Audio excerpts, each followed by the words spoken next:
Muchas gracias, señor Arturo Corcuera, distinguido visitante que ahora enaltece el espíritu de los miembros de la Academia Nacional de Medicina. En su exposición rica, exponiendo su trayectoria de poeta y exponiéndonos las obras más importantes, pero que son productos, como él lo ha mencionado, de su vivencia. Y él no considera un poeta que no refleja el espíritu, la vivencia y la experiencia que tiene. Bueno, no voy a comenzar a seguir hablando de él. Corresponde ahora a todos ustedes hacerles las preguntas que quieran hacerla. Así que el doctor Morales les tomará la palabra cuando lo deseen hacer. Bueno, ante todo, felicitar a la Academia Nacional de Medicina por la idea brillante de traer a un poeta tan distinguido y tan melodioso y a la vez tan profundo como Arturo Corcuera, que tengo el honor de que sea mi amigo y que incluso me ha dedicado su brillante libro de cincuentenario de Noel Delirante, ¿no? En su cuarta etapa, creo que es la cuarta, ¿no, Arturo? Son la cuarta, o sea, son 4 Noel Delirantes.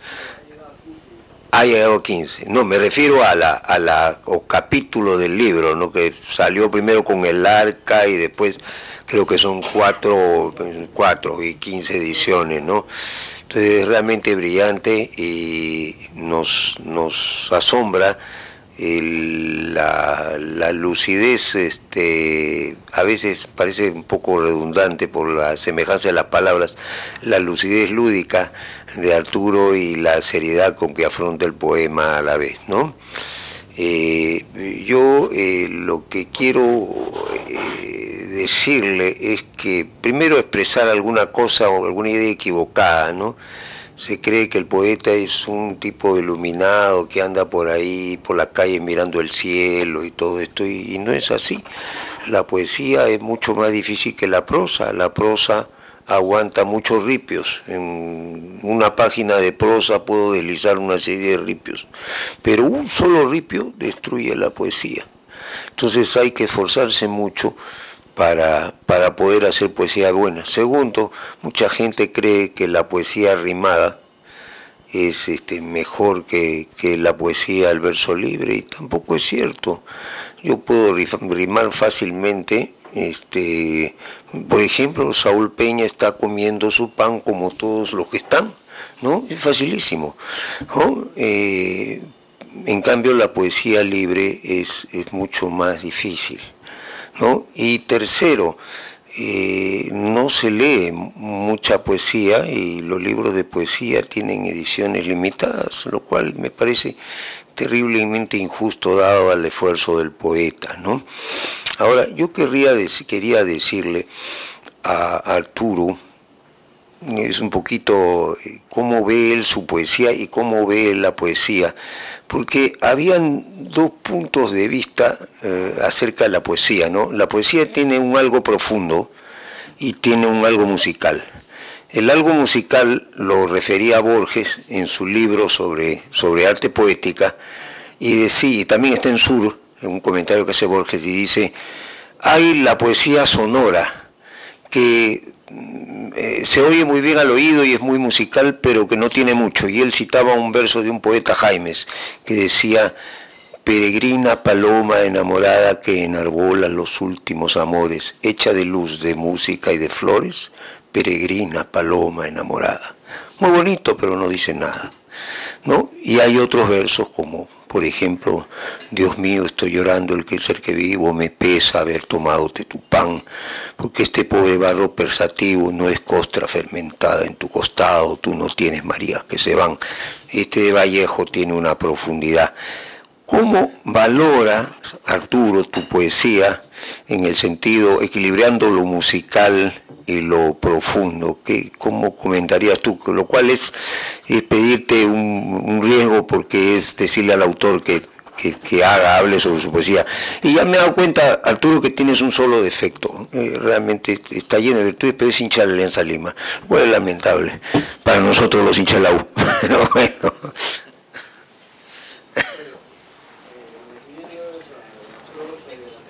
¿No? Hay una diferencia evidente porque la prosa se expande. Puede uno expresar una situación con muchas palabras y la poesía más bien busca la síntesis. Si por ejemplo vemos un canario amarillo que está cantando, nosotros recibimos la impresión simultáneamente. Lo estamos mirando y lo estamos escuchando. Si lo tengo que decir en prosa, diría, estoy viendo un canario amarillo, de plumaje amarillo, que está cantando y estoy escuchándolo y tiene un sonido agudo. ¿Cuántas palabras he utilizado para decir una cosa que nosotros percibimos simultáneamente? Oímos y lo vemos. La poesía lo dijo García Lorca en dos palabras. El trino amarillo del canario. O sea, transmitió esas dos impresiones en un verso muy breve. Cosa que eso es lo que no puede hacer la prosa, y eso es lo que distingue de la prosa a la poesía. La poesía es síntesis. En el verso que has leído de Vallejo, dice en tan pocas líneas, pero de una profundidad y que se puede escribir todo un libro sobre ese poema. Entonces, eso es lo que también a veces hace difícil entender la poesía de algunos poetas, ¿no? Lo último que me decías era sobre...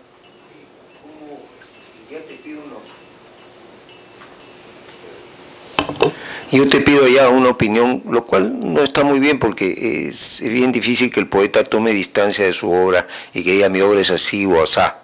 Es difícil, tienen que decir los otros, porque para eso existen los críticos, ¿no? Claro, sí. hay Entonces, ¿cómo juzgas tu poesía como musical, como profunda, la mezcla, como qué?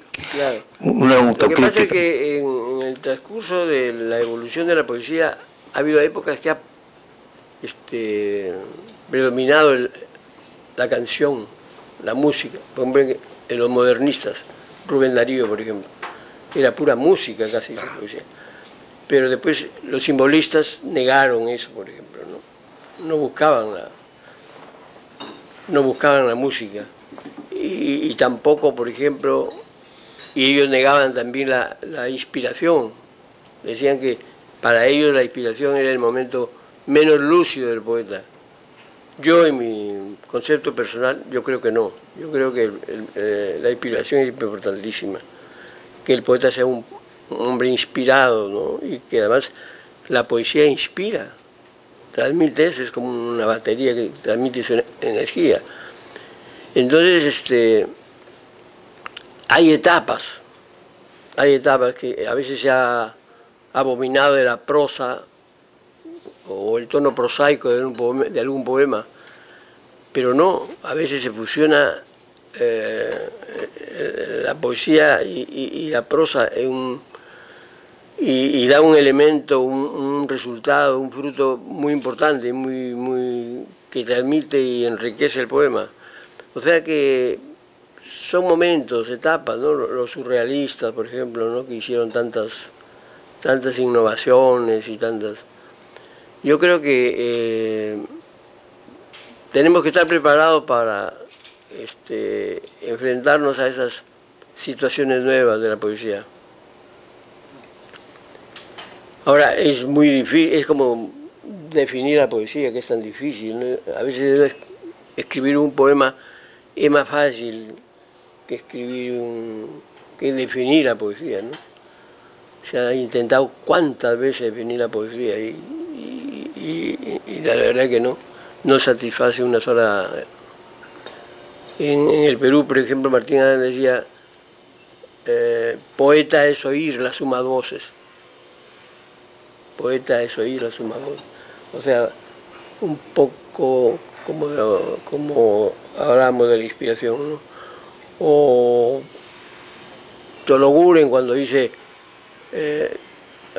refiriéndose a la poesía, dice, solo en el dolor creo haberte visto, ¿no? Que podría acercarse también un poco a la definición que podría ser de Vallejo, ¿no? Que es un poeta del dolor. O Alejandro Romualdo, que dice, poesía, mi buitre cotidiano, ¿no?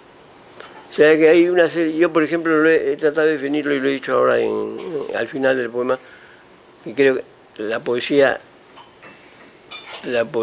es un fuego de palabras, donde sintetizo lo que tiene de lúdico, de juego, y lo que tiene de fuego, ¿no?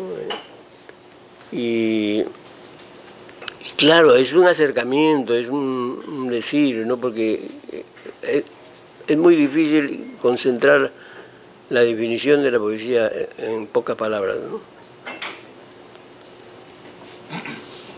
¿Y ahí alguna?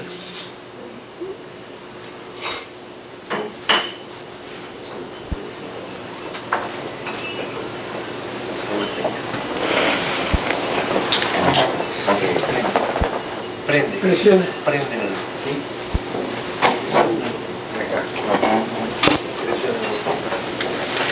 Del doctor Saúl Peña.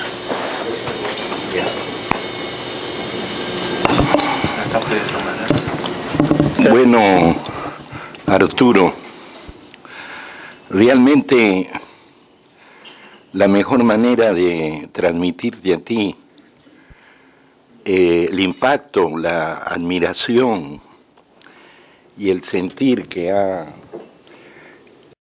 experimentar, no solamente, por supuesto, no creo solamente a mí, sino a todos los que te hemos escuchado, me ha hecho a mí indudablemente aproximarme a... Es tan difícil definir la poesía, porque es que la poesía es indudablemente una mixtura, una integración primordialmente de pasado y presente, de mente, de intelecto y de sentimiento. Es igualmente de establecimiento de una relación con la vida, con la naturaleza y con la otredad. Es decir, la poesía, su existencia, se valora porque no se limita. Claro, un poeta puede estar en muchos momentos expresando y transmitiendo una poesía a sí mismo, pero fundamentalmente la poesía es algo que genera que una otra o un otro reciba una comunicación que no se queda a nivel neuronal o cerebral, sino que llega a la médula afectiva, llega a una respuesta que ni siquiera es esperada. A mí un maestro me decía, usted tiene que estar preparado a lo inesperado. Y verdaderamente la poesía vendría a ser un producto, un engendro de ese sentimiento y ese cerebro que se integran y que producen no solamente satisfacción, placer, vida, existencia, empatía, y la poesía es capaz, no digo de resucitar a un muerto, pero a un medio muerto sí. La poesía tiene un aspecto que en tu introducción tú has reconocido la significación y la trascendencia que tienen no solamente la medicina, sino los médicos, y cómo ellos integran su conocimiento a través también de aproximarse al arte, en los que indudablemente la poesía es uno de los más sobresalientes, y cuando es auténtica, genuina y creativa, ¿no? Porque hace que el otro viva algo que estando sufriendo o estando triste, le transforma este sufrimiento y esta tristeza en algo que también se aproxima a su alegría y a su disfrute y a su contento y a la trascendencia que tiene el vivir. De tal manera que por eso me recuerdo del mismo Simon, que decía que cuando un analista no puede lograr lo que quisiera con un paciente, había que recurrir a los poetas.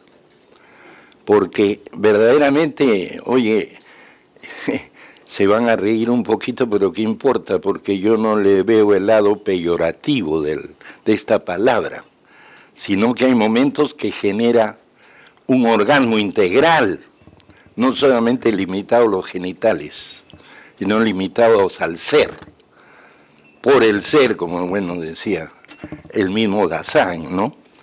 Pero realmente yo he visto que tiene pues belleza, tiene vida, transforma el sufrimiento y produce una respuesta, incluso en que transforma la agresión destructiva en creativa. Y uno podría seguir hablando con tu inspiración y respondiendo a lo que tú generas, ¿no? Cuando está íntimamente vinculada al amor, y no solamente al amor psíquico, espiritual, afectivo, sino también al amor del cuerpo. Entonces, algo que da vida, que despierta, que embellece y que impacta. Y aquí paro para agradecerte, y realmente es indudable que me voy a acercar más a toda tu obra, porque va a generar muchos beneficios, no solamente para mí, sino para mis pacientes, ¿sabes? Sí, pues el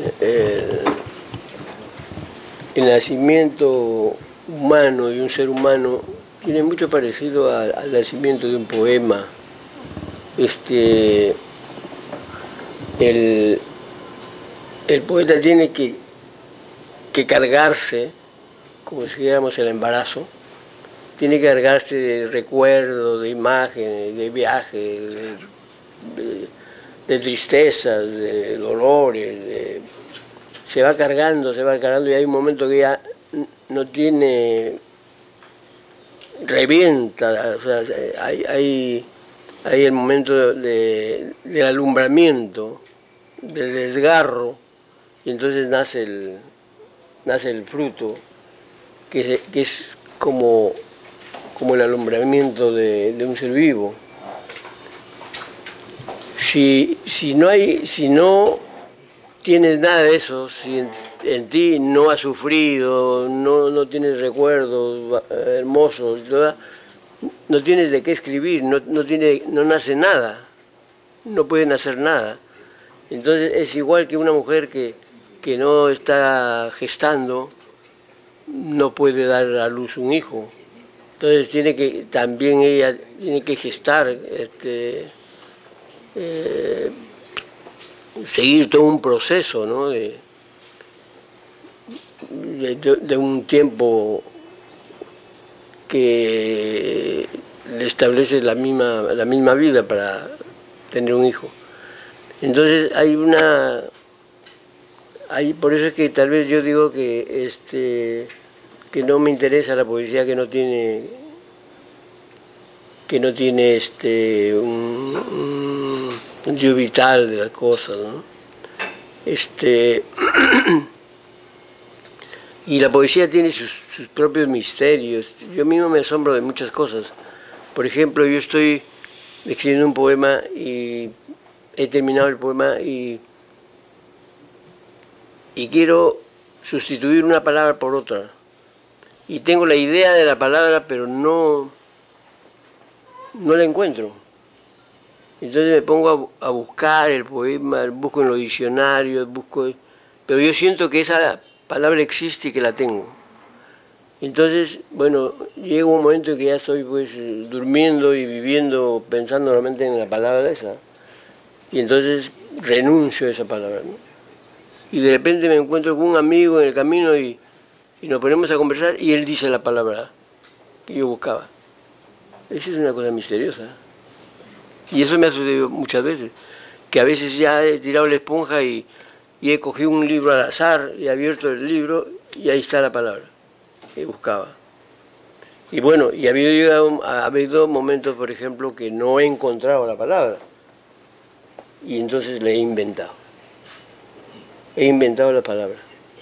Y por eso en mi poesía encontrarán palabras que están inventadas, y no solamente yo lo he hecho, sino me hizo ver a alguien Eguren, que también había hecho eso. Y seguramente muchos poetas, ¿no?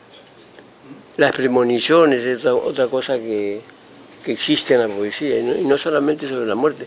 Javier Heró, por ejemplo, dijo, describió el paisaje de la muerte, donde iba a morir, dijo que su cuerpo en un poema iba a estar tendido en el suelo y que las moscas iban a pasar sobre él, dijo que iban a haber muertos, y era el muerto él, el policía y el nativo que los quiso salvar subiéndolos a la canoa.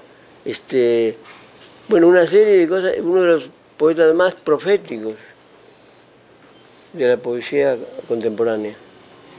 Y bueno, y Scorza también otro poeta profético, premonitorio, ¿no? Y no solamente sobre la muerte, ¿no? Sino hay poetas que por ejemplo, había un poeta chileno que habla en un poema, cuando todavía el hombre no había pasado al cosmos, hablaba de una perra volando en el espacio. Y pasaron años para que eso sucediera, ¿no? Y así, hasta tesoros se han encontrado porque estaban en un poema que no se propuso el poeta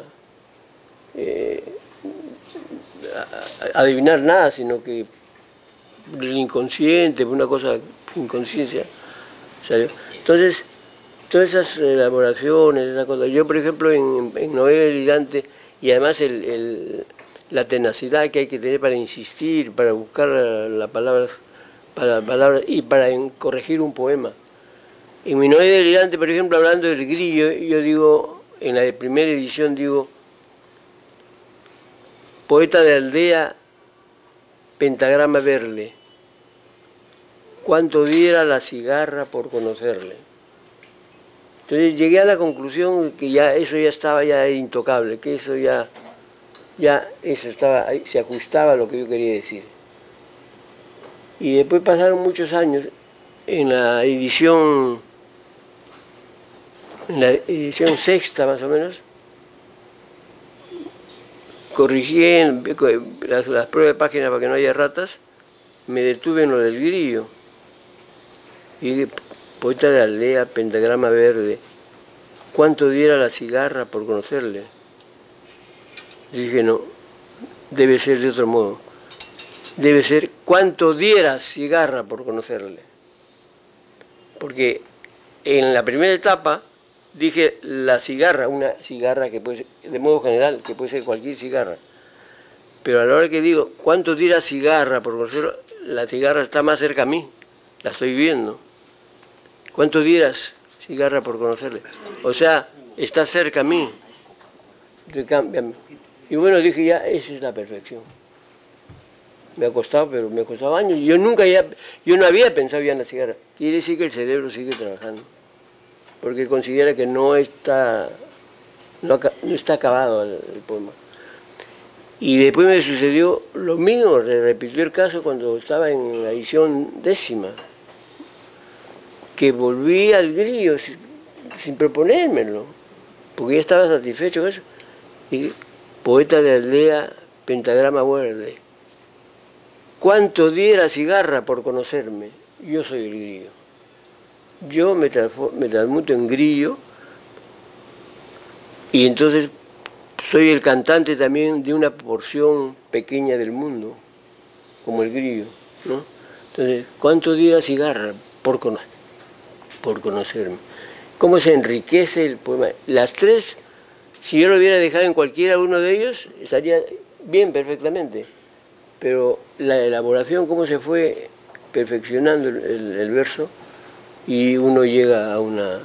Por eso es que se necesita, pues, como el escultor, ir modelando el poema, ¿no? Un tiempo. Y después de que nace el poema, pues hay que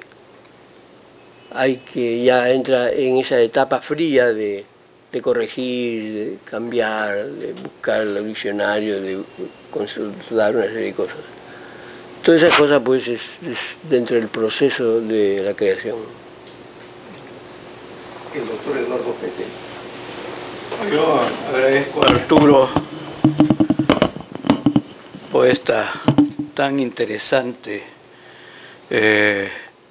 explicación, tan interesante presentación de lo que es la poesía y lo que es él a través de su poesía. Yo lo que quiero destacar es que aparte del genio que es por sí solo, su entorno familiar, que no se ha mencionado, es muy, muy importante. Conozco a Arturo desde chiquitos y a su familia muy cercana. Su padre, don Óscar E. Corcuera, fue igualmente poeta y fue el fundador del primer periódico que se editó en la provincia de Contumasá, antes de que hubiera periódicos todavía en Trujillo, y generó una corriente en este campo. Su hermano Óscar es un pintor, también destacado. Su hermano Marco Antonio Corcuera, otro poeta que destacó mucho en Trujillo, publicó por mucho tiempo los cuadernos trimestrales de poesía. Y mi amigo querido Coco es un artista del amor, de la travesura, ¿no? O sea, esto quería relatarlo, que tiene mucho mérito también el entorno familiar, el estímulo, y sobre todo ha mantenido esta vena, esta genialidad de la familia.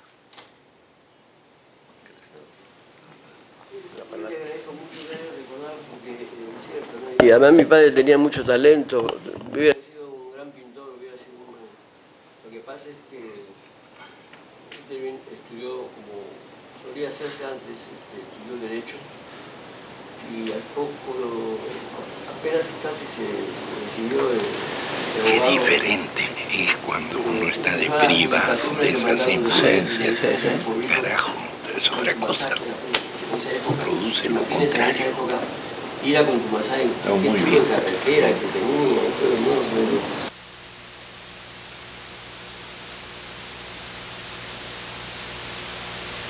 Estudié en Trujillo, Derecho, y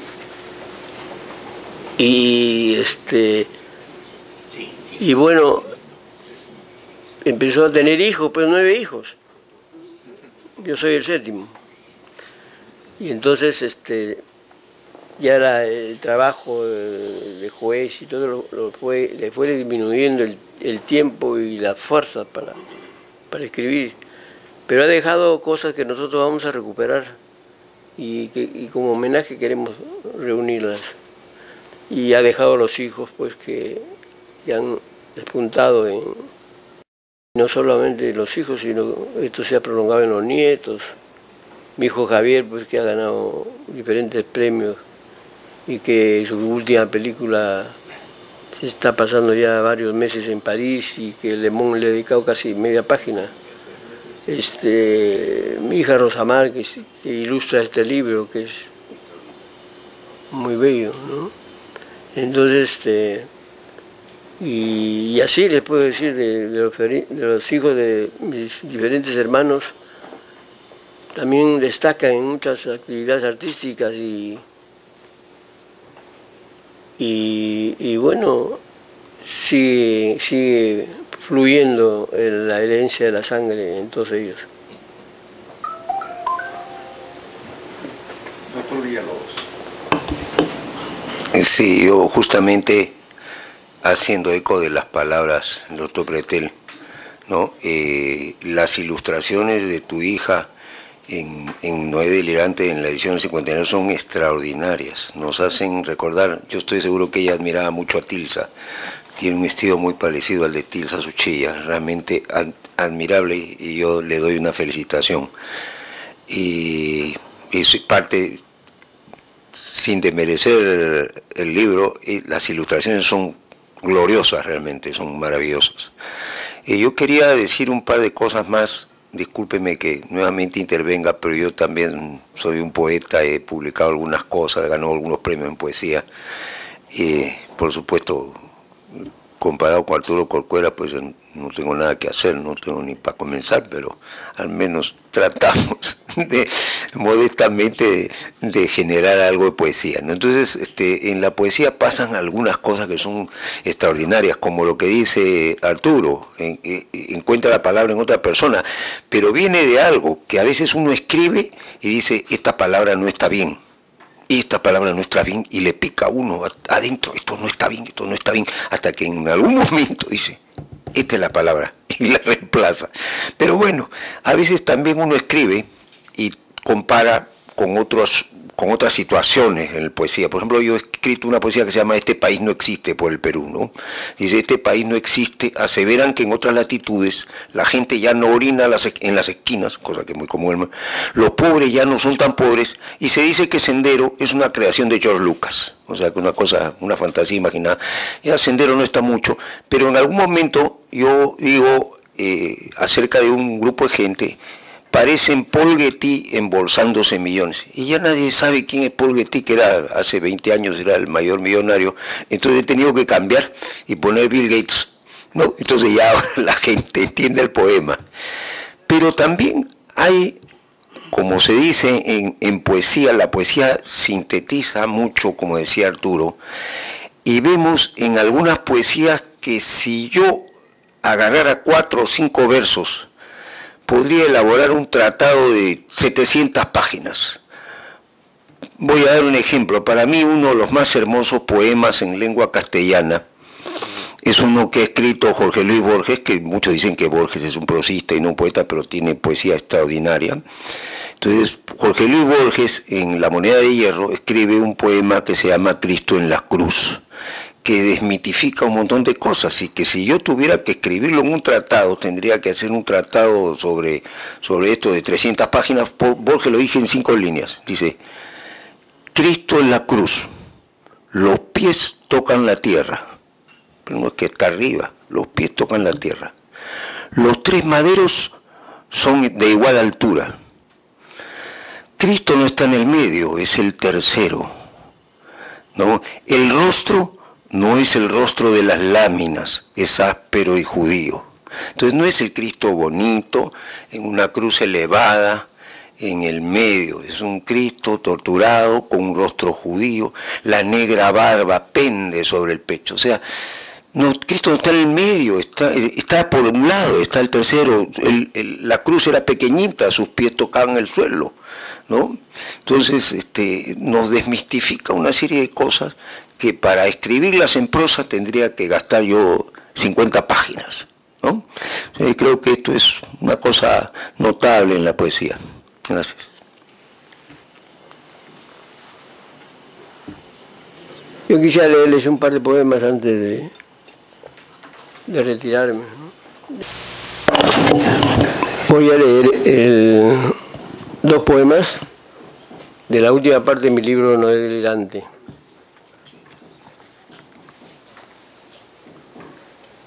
Fábula del cuervo oriundo de Ginebra.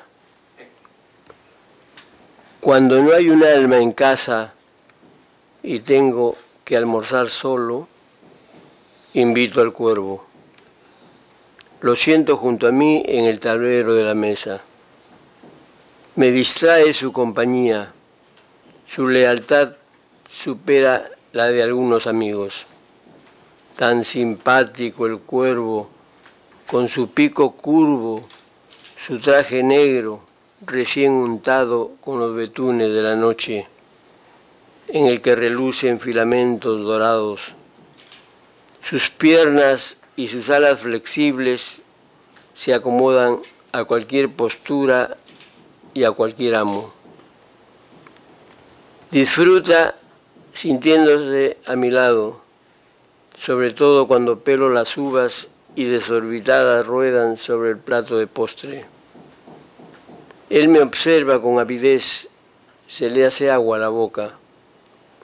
Lo adquirí en el mercado de pulgas de Prince Palais de Ginebra, que se puebla miércoles y sábados de mercaderes y mercachifles.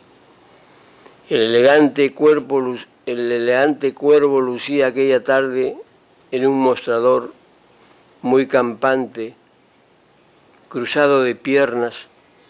Tenía la misma gracia, el mismo aire de distinción. Entre máscaras, campanas, relojes y otros objetos antiguos, era maese cuervo el que daba la hora.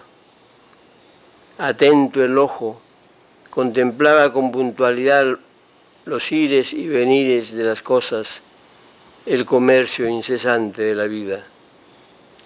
Se siente bien cuando me acompaña. En su silencio percibo un hálito de ternura, pero yo sé que en el fondo lamenta su naturaleza de madera. Él preferiría ser cuervo de carne y hueso y aguardar el momento propicio para sacarme los ojos.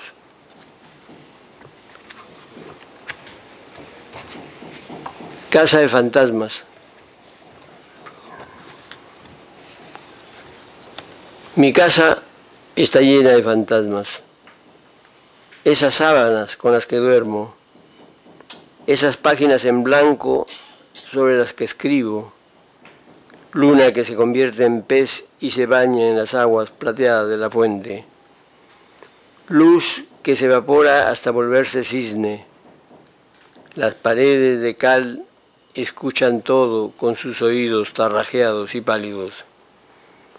Los fantasmas son los nardos del jardín, las níveas rosas que aguardan en los altares con atuendos de novia, como si ellas se fuesen a casar. La niebla que deambula y desvanece al amanecer, las nubes errantes que se posan en la cima de los cerros y huyen con el viento como corderos asustados. Los fantasmas vienen desde muy lejos, se fatigan con facilidad, hacen ruido, a veces dejan oír sus pasos y sus quejumbres, abren puertas, cierran ventanas, hacen rechinar cigarras y cerrojos, asumen formas que el ojo no ve y expanden un frío que las manos perciben en una brisa helada. Para ver a los fantasmas me froto los ojos con legaña de perro. Fantasmas son las monjas de caridad con hábitos translúcidos y tocas almidonadas y sin mácula. Entran ellas sin tocar la campanilla. Los fantasmas son seres tristes, huidizos. Se acurrucan en los cuartos oscuros, en la mansión cerrada, castillos abandonados, viejas casonas, parajes desiertos. Son ariscos y tienen miedo. Son transparentes, casi como los ángeles. Atraviesan los muros, poseen 1000 disfraces. El lechero que pasa con su cántaro al hombro es un fantasma. El loco del barrio que se cree pájaro y agita los brazos como alas es también un fantasma. Duerme en la copa de los árboles, Cuando no encuentra a Dios, conversa con el diablo. Al que le increpa, le jala el rabo y le lima los cuernos. Sobre él se atreve. El pájaro cucú es un fantasma oculto en el reloj. Pregona que se nos va la vida. Tiempo, tiempo, tiempo. Fantasma es el cartero que pasa arrastrando su fardo de calles y nostalgias. Lleva cartas sin remitente y sin destinatario. Los evangelistas con su maletín negro y sus caras de palo. Aquel desconocido que nos pregunta la hora y al alejarse no dejan huellas sus pisadas. Es el jardinero de barba de hierba encanecida al que vemos salir sin haberlo visto entrar. Los fantasmas se alimentan de aire, de espárragos, de algodones de azúcar y palomitas de maíz. Se empolvan la cara con harina de trigo. No piden ni reclaman nada. Se conforman con mendrugo de nieve para frotarse los labios. A veces borran mis poemas del ordenador, críticos implacables, y yo culpo a este aparatito de Dios o del demonio. Con ellos convivo, me tropiezo, conversamos abatidos en noches solitarias. En mi casa hay un fantasma huraño que mora en el espejo y asoma cuando yo me acerco. Él sueña que Eros, el de las manos ardientes, no el frío Thanatos, le ordenará los cabellos canos y le besará la frente el día que quede en el lecho dormido para siempre, registrándose como uno más en el gremio de los fantasmas. Gracias.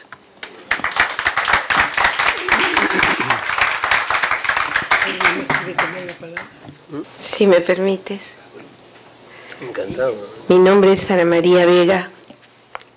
Señor, y creo que haber superado la vergüenza de venir a la hora que he venido ha valido la pena al escuchar todo lo que usted, este poema tan maravilloso con que nos ha tocado el alma. Yo quiero compartir con mis colegas que siento que no podría haber vivido si no hubiera escrito algo que llamo poesía, que seguramente no le llega pero ni a la punta del pie, del dedo meñique de su pie.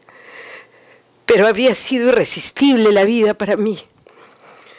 Me he sentido muy, no sé, una cosa muy bella cuando usted ha dicho, de pronto uno escribe un poema, que lo diga usted, y hay una palabra que le choca, que hay una palabra que no es lo que uno quiere decir, porque ya se imaginará que lo he sentido muchas veces. Pero me ha pasado algo que también usted ha referido, y es que de pronto uno escribe el poema, después lo vuelve a leer y lo vuelve a leer. El único maestro que he tenido de literatura, aparte del colegio, ha sido el doctor Luis León Herrera en ese curso de literatura que llevábamos en Cayetano. Porque tuve que escoger a los 16 años. Imagínese, si estudiaba literatura o estudiaba medicina, mis grandes vocaciones. Pero finalmente elegí la medicina porque dije, poesía, nadie me va a prohibir escribir. Pero medicina sí, no me la van a dejar ejercer, y por eso me fui por la medicina. Y apenas yo quisiera decirle que escuché que decía que después de años había leído el poema de la cigarra, del grillo, esa cosa de cambiar la palabra en una siguiente edición. Y a mí me pasó hace poquito, dije, pero si este poema ya estaba terminado, si ya lo había dejado. Y realmente no, la tenía que cambiar, y veo que es algo natural dentro del proceso poético, y eso es algo que me conforta.